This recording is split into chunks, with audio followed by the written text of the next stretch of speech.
दोस्तों मैं बिहार पुलिस और बिहार दरोगा के पॉलिटी के प्रीवियस ईयर एमसीक्यू को शुरू किया था, जिसमें कि हम लोगों ने सीट 1 और सीट 2 कर लिया था। आज करने वाले हैं सीट 3। दोस्तों इसमें ऐसे प्रश्नों को रखा गया है जो कि आपके प्रीवियस ईयर एग्जाम्स में बहुत बार पूछे गए हैं, तो आपके आगामी एग्जाम्स में आने की संभावना इसकी बन जाती है। तो इस पूरे वीडियो को जरूर आप देखिएगा। दोस्तों आप ये भी बताइएगा कि आप किस एग्ज़ाम की तैयारी कर रहे हैं और कौन से टॉपिक पे आपको वीडियो चाहिए, ठीक है दोस्तों? और कौन से सब्जेक्ट से भी चाहिए, ये सभी बताइएगा ताकि मैं उस टॉपिक पे वीडियो बनाऊँ, जिससे आपको बहुत ही हेल्पफुल साबित हो, ठीक है दोस्तों? तो दोस्तों चलिए इसमें कैसे-कैसे प्रश्न हैं, इन प्रश्नों को देखते हैं। तो दोस्तों बात करते हैं सबसे पहले प्रश्न की। तो सबसे पहला प्रश्न रहा ये, प्रश्न पूछा गया आपसे, भारत के राष्ट्रपति का कार्यकाल कितने वर्षों का होता है? भारत के राष्ट्रपति का कार्यकाल कितने वर्षों का होता है? तो भारत के राष्ट्रपति का कार्यकाल 5 वर्ष का होता है। कितने वर्ष का होता है दोस्तों? तो 5 वर्ष का होता है। ठीक है दोस्तों, अगला प्रश्न रहा ये, प्रश्न पूछा गया, भारतीय संविधान का अनुच्छेद 21 किससे संबंधित है? भारतीय संविधान का जो अनुच्छेद 21 है वो किससे संबंधित है? तो ये जीवन और व्यक्तिगत स्वतंत्रता का अधिकार से संबंधित है। ठीक है दोस्तों, भारतीय संविधान का अनुच्छेद 21 किससे संबंधित है? जीवन और व्यक्तिगत स्वतंत्रता के अधिकार से संबंधित है। दोस्तों अगला प्रश्न रहा ये, प्रश्न में पूछा गया आपसे, भारत का संविधान कब पारित किया गया था? भारत का संविधान कब पारित किया गया था? तो भारत का संविधान 26 नवंबर 1949 को पारित किया गया था। 26 नवंबर 1949 को पारित किया गया था। ठीक है दोस्तों। दोस्तों अगला प्रश्न रहा ये, प्रश्न में पूछा गया, लोकसभा में अविश्वास प्रस्ताव को किसके विरुद्ध लाया गया? फिर से समझिए, क्वेश्चन है, लोकसभा में अविश्वास प्रस्ताव किसके विरुद्ध लाया जाता है, सॉरी, लोकसभा में अविश्वास जो प्रस्ताव है वो किसके विरुद्ध लाया जाता है? तो प्रधानमंत्री व मंत्रिपरिषद के विरुद्ध लाया जाता है। ठीक है, अविश्वास प्रस्ताव लोकसभा में प्रधानमंत्री व मंत्रिपरिषद के विरुद्ध लाया जाता है। ठीक है दोस्तों।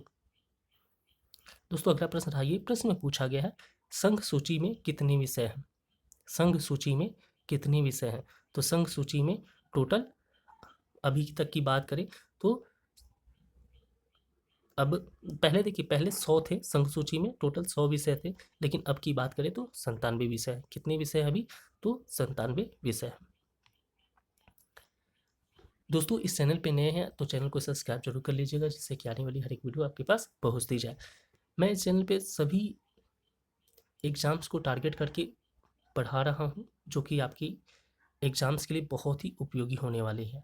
ठीक है दोस्तों, तो चलिए बात करते हैं छठा प्रश्न। तो छठा प्रश्न रहा ये, प्रश्न में पूछा गया, राज्यसभा को अस्थायी सदन क्यों कहा जाता है? राज्यसभा को अस्थायी सदन क्यों कहा जाता है? तो देखिए, राज्यसभा को अस्थायी सदन इसलिए कहा जाता है क्योंकि यह कभी भंग नहीं होता। ठीक है, राज्यसभा को कभी भंग नहीं किया जा सकता, इसीलिए इसको अस्थायी सदन कहा जाता है। ठीक है दोस्तों। दोस्तों अगला प्रश्न आइए, प्रश्न में पूछा गया, संविधान की 7वीं अनुसूची में क्या वर्णित है? संविधान की 7वीं अनुसूची में क्या वर्णित है? तो संविधान की 7वीं अनुसूची में विषय सूची वर्णित है। ठीक है, क्या वर्णित है? विषय सूची। ठीक है, यूनियन एस्टेट कंकरेंट, ये सभी 7वीं अनुसूची में वर्णित है। ठीक है दोस्तों। दोस्तों अगला प्रश्न रहा ये, प्रश्न पूछा गया, प्रधानमंत्री की नियुक्ति कौन करता है? प्रधानमंत्री की नियुक्ति कौन करता है? तो प्रधानमंत्री की नियुक्ति की बात करें तो कौन करता है? राष्ट्रपति करता है। कौन करता है दोस्तों? तो राष्ट्रपति करता है। दोस्तों अगला प्रश्न रहा ये, प्रश्न में पूछा गया आपसे, लोकतंत्र शब्द भारत के संविधान में कहाँ जोड़ा गया था? ठीक है, प्रश्न है कि लोकतंत्र शब्द भारत के संविधान में कहाँ जोड़ा गया था? तो लोकतंत्र शब्द जो है वो भारत के संविधान में कहाँ जोड़ा गया था? तो 42वें संविधान संशोधन द्वारा, ठीक है, 1976 द्वारा 42वें संविधान संशोधन जो हुआ था, 42वां संशोधन, उसके तहत जोड़ा गया था, जो कि 1976 में। ठीक है, और जोड़ा कहाँ गया था?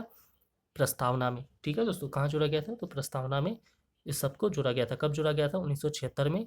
और कौन से संविधान संशोधन द्वारा जोड़ा गया था? तो 42वें संशोधन द्वारा इसको जोड़ा गया था। ठीक है, चलिए दोस्तों अगला प्रश्न रहा ये, प्रश्न में पूछा गया आपसे, मूल कर्तव्यों को संविधान में जोड़ने वाला संशोधन कौन सा है? मूल्य कर्तव्यों को संविधान में जोड़ने वाला संशोधन कौन सा है? तो कौन सा संशोधन है? 42वां संशोधन। कब हुआ था? 1976 में। इसी के तहत मूल कर्तव्य को संविधान में जोड़ा गया था। ठीक है दोस्तों, अगला प्रश्न रहा ये। प्रश्न में पूछा गया आपसे, भारत में संविधान सभा का गठन किसके द्वारा हुआ था? भारत में संविधान सभा का गठन किसके द्वारा हुआ था? तो भारत में संविधान सभा का गठन कैबिनेट मिशन योजना 1946 के तहत हुआ था। ठीक है दोस्तों, भारत में संविधान सभा का गठन कैबिनेट मिशन योजना 1946 के तहत हुआ था। दोस्तों, अगला प्रश्न रहा ये। प्रश्न पूछा गया, किस अनुच्छेद में राष्ट्रपति शासन की व्यवस्था है? किस अनुच्छेद में राष्ट्रपति शासन की व्यवस्था है? वो कौन सा अनुच्छेद है जहाँ पे राष्ट्रपति शासन की व्यवस्था है? तो अनुच्छेद 356। कौन सा अनुच्छेद है? तो अनुच्छेद 356। ठीक है दोस्तों। दोस्तों, अगला प्रश्न रहा ये। प्रश्न पूछा गया, भारतीय संसद के कितने सदन होते हैं? भारतीय संसद के कितने सदन होते हैं? तो भारतीय संसद के 2 सदन होते हैं, जिसमें कि एक लोकसभा और एक राज्यसभा होता है। ठीक है दोस्तों, कौन कौन सदन होते हैं? लोकसभा और राज्यसभा। ठीक है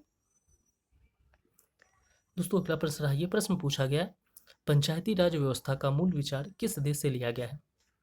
पंचायती राज व्यवस्था का जो मूल विचार है वो किस देश से लिया गया है? तो किस देश से लिया गया है? तो भारत देश की परंपरा से लिया गया है।